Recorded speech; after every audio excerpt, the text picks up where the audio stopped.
Hello guys, कैसे हैं आप सभी लोग। I hope all are fine. That's today story JNM medical college Manipur. आज की जो कहानी है, जवाहरलाल नेहरू का कोई कॉलेज है जो कि मेडिकल था, वो एक हॉस्पिटल भी था एक प्रकार से। और ये सब कुछ हुआ था एक अनंता नाम की लड़की के साथ, जो वहाँ पर अपना मेडिकल जॉब में काम कर रही थी। अनंता के साथ जो भी उस रात को हुआ था, अनंता इतनी ज़्यादा डर गई थी, उसे खुद नहीं पता था कि वो करे तो करे क्या। क्योंकि जो भी कुछ उसने देखा उस हॉस्पिटल में वो काफ़ी बुरा था।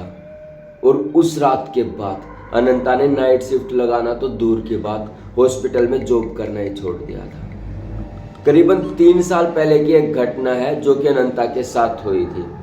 अनंता जो कि मेडिकल स्टूडेंट थी, मेडिकल में जॉब कर रही थी। जेएनएम कॉलेज है कोई मेडिकल का, जहाँ पर वो एक प्रकार से हॉस्पिटल भी है, वहीं पर जॉब कर रही थी। तो डे की शिफ्ट करते करते वो बोर हो गई थी, तो उसने सोचा कि क्यों ना मैं नाइट शिफ्ट करवा लूँ और रात को पेशेंट को संभालूँ। तो ऐसे ही कुछ करती अनंता, और रात के समय जब वो एक पेशेंट को संभाल रही थी, तो वो एक गायनोकोलॉजी ऐसा कुछ था, वहाँ पर वो संभाल रही थी उस लड़की को। तो उस रात उसे जो बालकनी होती है ना गायनोकोलॉजी की, वहाँ पर किसी की रोने की उसे आवाज़ आई। जब उसे रोने की आवाज़ आई तो वो बालकनी में आई, तो वो जो रोने की आवाज़ थी बंद ही नहीं हो रही थी। अनंता को लगा शायद उसका दिन का मन का वहम है, या फिर दिन में काफ़ी ज़्यादा काम करने के बाद जब वो रात को रुकी तो ऐसा शायद उसको लगा हो। लेकिन उसे नहीं पता था अनंता को कि यह हकीकत में हो रहा है। अनंता जब बालकनी में आई तो उसे वो जो आवाज़ थी रोने की कंटिन्यूस सुनाई दे रही थी।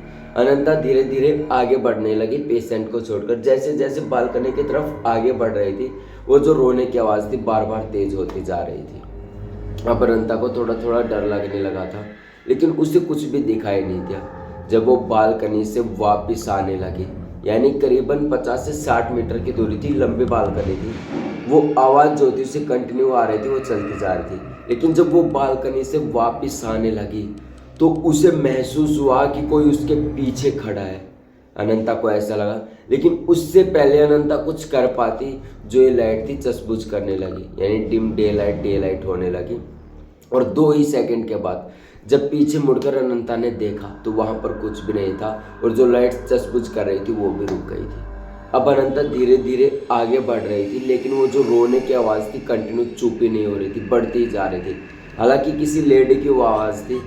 तो अब थोड़ी ही देर बाद अनंता ने जब पीछे मुड़कर देखा, उसने देखा कि एक लेडी ऐसी दीवार को खुरच रही है, अपने हाथों से खुरच रही है और कह रही है मेरे साथ बहुत गलत हुआ। और उसके शरीर से जो ये निचला हिस्सा है ना, उसके शरीर से खून बह रहा था। औरत कह रही थी बार बार कि मेरे साथ गलत हुआ, ये मेरे साथ नहीं होना चाहिए था।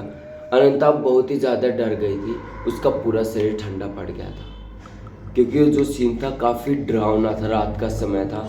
तो वो जो लेडी थी ऐसा देख रही थी, तो अनंता को लगा कि अब मुझे यहाँ से जाना चाहिए। अनंता जैसे तैसे करके वहाँ से भागती है, और जो बाथरूम होता है, टॉयलेट होता है साइड वाला वॉशरूम, उसमें जाकर छिप जाती है और वो वहाँ पर बैठ जाती है और काफ़ी ज़्यादा डर जाती है। उस लेडी की जो आवाज़ थी रोने की कंटिन्यू तेज होती जा रही थी। अब अनंता बहुत ही ज़्यादा डर गई थी। अब अनंता ने जो वॉशरूम का शीशा होता है उसमें देखा, तो अनंता ने जैसे उस शीशे में देखा, वो लेडी अपने बच्चे के साथ ऐसे खड़ी हुई थी वॉशरूम में। ये सब देखकर अनंता बहुत ही ज़्यादा डर गई थी। लेकिन जब अनंता ने जैसे शीशे से पीछे मुड़कर देखा, उसे कुछ भी दिखाई नहीं दिया। अब अनंता थोड़ी देर के लिए शांत हो गई और वहाँ पर बैठी रही। तो जो वॉशरूम का जो गेट है उसे ज़ोर ज़ोर से नॉक करने की आवाज़ आने लगी। करीबन 10 से 12 सेकंड आई, उसके बाद वो एकदम से शांत हो गई। अब अनंता बहुत ही ज़्यादा डर गई थी, क्योंकि रात के समय उसे काफ़ी ज़्यादा डरने लगा था।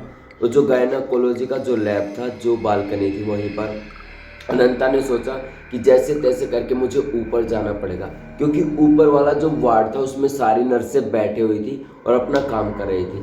तो अनंता ने बिना सोचे सोच लिया था कि अब जैसे तैसे करके कुछ भी हो जाए, मुझे कहीं पर भी नहीं रुकना, भाग के सीधा ऊपर जाना उस वार्ड में और सभी नर्सों से बात करनी। ऐसे कि मेरे साथ सब कुछ हुआ।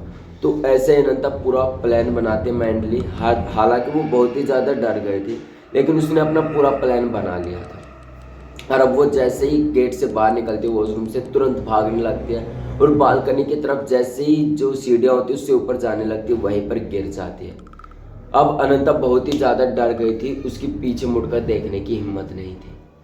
अब अनंता जैसे तैसे करके मतलब वहीं पर बेहोश हो गई। जब उसे होश आता है तो वो उसी हॉस्पिटल के किसी वार्ड में भर्ती हो रही थी और आसपास नर्सें बैठी हुई थी। तो नर्सों से उसने अपना सब कुछ बताया कि ऐसे ऐसे मेरे साथ रात को सीन हुआ। तो जो नर्स थी उन्होंने कहा कि तेरा शायद कोई वहम हुआ है, तुझे छुट्टी लेनी चाहिए क्योंकि तू दिन की शिफ्ट भी कर रही है, रात की शिफ्ट भी कर रही है, तो इसके चलते तेरा वहम हुआ होगा। और एक तरफ से जो अनंता थी वो पागल सी हो जा रही थी। तो ऐसे नर्सों ने बताया कि तुझे छुट्टी लेनी चाहिए। लेकिन उसी रात जब शाम का समय होता है करीबन 7:30-8 बजे का, थोड़ी सी रात ही हुई थी, तभी एक बूढ़ी सी लेडी जो होती है, जो डॉक्टर थी, वो आती है अनंता के पास और कहती है कि बेटा मैं तेरी बातों पर यकीन करती हूँ। और वो बताती है करीबन 17-18 साल पहले एक सायराना नाम की लड़की थी जो यहाँ पर पेशेंट आई थी और वो प्रेग्नेंट थी। हुआ कुछ ऐसे था, उसकी सिचुएशन कुछ ऐसी थी कि या फिर इसे बचा लो या फिर इसके बच्चे को। ऐसे मतलब डॉक्टर से सुझाव लिया तो फैमिली जो चाहती थी वो चाहती थी कि बच्चे को बचाया जाए, लेकिन सिचुएशन इतनी ज़्यादा ख़राब हो गई थी सिचुएशन कि किसी को भी बचा पाना मुश्किल हो गया था।